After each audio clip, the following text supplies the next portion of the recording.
নমস্কার। আজকে আরেকটা রেসিপি নিয়ে চলে এসেছি। তো আজকে আমি আপনাদেরকে এই যে ম্যাঙ্গো তো এখন বাজারে অনেক উঠে গেছে আম, পাকা পাকা আম। তো পাকা আম দিয়ে তো অনেক কিছুই রেসিপি তৈরি করে। তো আজকে আমি আপনাদেরকে ম্যাঙ্গো কেক বানিয়ে দেখাবো।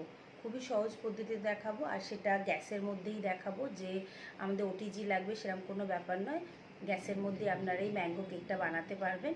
আমি দুরকম পদ্ধতিতে সেটা দেখাবো। একটা কাপ কেক দেখাবো, আর আরেকটা যেমন স্লাইস কেক হয় সেটাও দেখাবো। তো আপনারা পুরো রেসিপিটা দেখবেন, খুব সহজেই ম্যাঙ্গো কেক বানাতে পারবেন।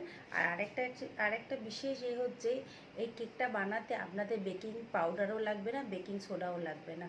তো আমি এখন ম্যাঙ্গো কেকটা কিভাবে বানাবো সেটা এখন আপনাদের দেখাবো। আপনারা পুরো রেসিপিটা দেখবেন। আর আমার রেসিপিগুলো যদি আপনাদের পছন্দ হয় তাহলে অবশ্যই লাইক, কমেন্ট, সাবস্ক্রাইব করবেন। আপনারা যারা ফেসবুক পেজ থেকে দেখছেন তারা লাইক, কমেন্ট করবেন, পেজটাকে ফলো করবেন। আর যারা ইউটিউব চ্যানেল থেকে দেখবেন, আমার ইউটিউব চ্যানেলের নাম হচ্ছে শেফ সুপর্ণা কার্কি। সেটাতে আপনারা যাবেন, সেখানে অনেক রকম রেসিপি দেখতে পাবেন। সেটাকে সাবস্ক্রাইব করবেন আর চ্যানেলগুলোকে লাইক করবেন, কমেন্ট করবেন।